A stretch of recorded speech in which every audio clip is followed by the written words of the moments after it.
మామిడి పాదుల్లో కలుపు లేకుండా చేయాలి.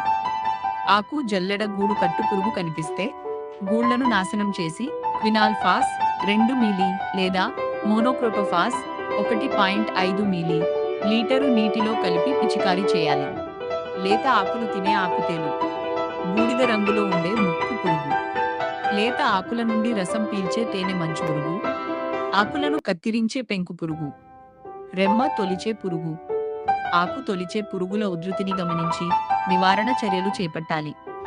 ఆకులపై వచ్చే ఆంత్రాక్నోస్ మచ్చలు, ఆకు అంచులను చివరలను బూడిద రంగులోనికి మార్చే పెస్టలోషియా, ఆకులపై వచ్చే కుంకుమ రంగు మచ్చరోగం ఉధృతిని గమనించి అవసరమైతే 1% కాపర్ ఆక్సిక్లోరైడ్ పిచికారీ చేయాలి. ప్రధాన కొమ్మలపై నిద్రావస్థలో ఉన్న మొగ్గలు చిగురిస్తాయి, వీటిని తొలగించాలి. అరటి తోటలలో కలుపు లేకుండా జాగ్రత్త పడాలి. తల్లి మొక్క చుట్టూ ఉన్న పిలకలను ఎప్పటికప్పుడు కోసివేయాలి. ఆకుమచ్చ తెగులు గమనించినట్లయితే ప్రొపికోనజోల్ లీటరు నీటికి 1 మిలీ మరియు 0.5 మిలీ జిగురును కలిపి 2 లేక 3 సార్లు 20 రోజుల వ్యవధిలో పిచికారీ చేయాలి. తెల్ల చక్కెర కేలి రకానికి 2వ దఫా ఎరువులు వేయాలి.